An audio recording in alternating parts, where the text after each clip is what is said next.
जौसा बघून काय बोलावं तेच. जौसामुळे जर एखादा शब्द गेला त्याची आज फडळाने हेडलाईन चालू ना तुझ्यावर आणि समोर एवढे कॅमेरे. पुण्यश्लोक छत्रपती श्री शिवाजी महाराज की, धर्मवीर छत्रपती श्री संभाजी महाराज की, भारत माता की, हिंदू धर्म की, हिंदू राष्ट्र की, जय श्री राम, जय जय श्री राम, गो माता की. नमः पार्वती पते हर हर हर महादेव. किती शांत झालं. आपण सगळ्यांनी तसं पाहिलं तर आजचा हा कार्यक्रम आपण सर्वजण नितेशजींचा ऐकायला आलाय.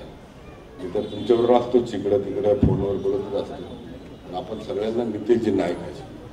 स्वामींच्या किंवा सगळं गोरक्षकांच्या माध्यमातून 2 वर्ष ओंकारेश्वराच्या या पवित्र मंदिरामध्ये हा आरतीचा उत्सव साजरा करतो आपण, आणि त्यात एक ऊर्जा मिळावी, प्रेरणा मिळावी या अनुषंगाने आपण सर्वजण इथून बाहेर पडताना गोमातेचं रक्षण करण्याचा संकल्प घेऊन बाहेर पडतो. मला फार अभिमान वाटतो आपल्या सगळ्यांसमोर. नितेशजी, आपण या ठिकाणी आलात, खरंच अजून ऊर्जा या सगळ्यांना या निमित्तानं मिळणार आहे.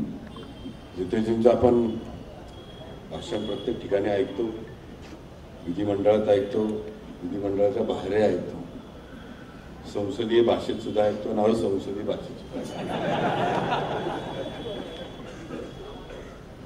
हे इतके चांगले शब्द संसदीय आणि असंसदीय हे मी पहिल्यांदा शिकलो. त्यामुळं आपल्या सगळ्यांना विशेष उत्सुकता नितेशजींचं ऐकायचं. मित्रांनो, आम्ही राजकारणात काम करतो, कुठं किंचित तरी आम्हाला थोडासा तरी राजकारणात कुठल्याही पक्षात विचारधारेत काम करणाऱ्या माणसाला किंचित तरी स्वार्थ असतो, पण आपण सगळे निस्वार्थी आहोत. आपल्या सगळ्यांचा प्रामाणिक आणि एकदम मनापासून एकच ध्येय आहे, ते म्हणजे हिंदुत्व. आणि या हिंदू धर्मात येणाऱ्या सर्व 18 पगड जाती, 12 बलुती या सगळ्यांना एकत्र घेऊन हा हिंदू धर्म टिकवून हाच आपल्या सगळ्यांचा उद्देश आहे. त्यामुळं मी आपल्या या जे पण काही कार्य आहे तर तसं पाहिलं तर 29 वर्षाचं वय आहे स्वामींचं. मी काल परवा एक आमच्याकडली 2-3 मुलं शिक्रापूरच्या रोडने एका गाडीचा पाठलाग करत होते. त्यांनी पाठलाग करताना मला फोन चालू केला नितेशजी, आणि मला म्हणले, दादा आम्ही पाठलाग चालू केलाय. म्हणलं, बाळांना जोपर्यंत तुम्ही पोलीस स्टेशनमध्ये त्याला अटक करत नाही तोपर्यंत मी जागाच राहणार आहे, त्यामुळे तुम्ही काळजी करू नका. आणि अक्षरशः ती मुलं रात्री 1-1:30 वाजेपर्यंत त्या गाडीचा पाठलाग करत होती. जोपर्यंत त्यांना अटक होत नव्हती तोपर्यंत मी दुसऱ्याचा कोणाचा फोन उचलत नव्हतो, फक्त त्यांचाच उचलत होतो. म्हणलं अचानक जर काही गरज पडली आणि अचानक माझा फोन बिझी असेल तर ते त्यांच्या पुढे मोठी अडचण निर्माण होईल. खऱ्या अर्थानं तुमच्या सगळ्यांचं काम, स्वामीजींचा जे पण काही काम आहे किंवा आपल्या सगळ्यांचं, ते शब्दात मी व्यक्त करू शकणार नाही, एवढं मोठं काम आहे. नितेशजी, स्वामीजींना ज्या घरापाशी राहतात त्या आजूबाजूच्या घरातले लोक सुद्धा कधी कधी स्वामीजींना कंटाळतात आणि म्हणतात, हा माणूस आमच्या घराशेजारी नको राहायला. नातेवाईक सुद्धा कधी कधी स्वामीजींना घरी घेत नाही. त्याच्यामागचं कारण आहे आपला जीव धोक्यात घालून गोमातेचं रक्षण करणारा हा आपला सेनापती सगळ्यांचा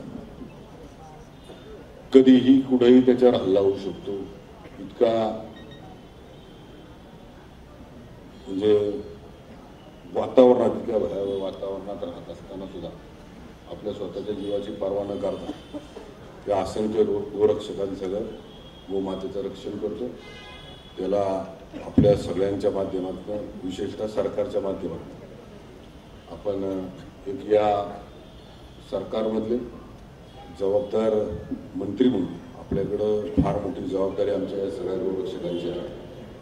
आणि मी विश्वासानं आपल्या सगळ्या गोरक्षकांना सांगतो, नितेशजी अत्यंत प्रामाणिकपणे आणि जबाबदारीने आपल्या सगळ्या गोरक्षकांच्या मागण्या या विधिमंडळाच्या सभागृहामध्ये प्रामाणिकपणे मांडतील. मी त्यांचा एक छोटा सहकारी म्हणून आपल्या सगळ्यांचा त्या ठिकाणी तीच बाजू तितक्याच ताकदीने मांडण्याचा प्रयत्न इथून पुढल्या काळामध्येही करेल हा विश्वास या निमित्तानं देतो. आणि आपल्या या अखंडपणे चालणाऱ्या या हिंदुत्वाच्या धर्मयुद्धामध्ये मी तुमच्या एक सहकार्य म्हणून कायम राहील हा विश्वास देऊन या ठिकाणी थांबतो. जय श्रीराम. एबीपी माझा, उघडा डोळे बघा नीट.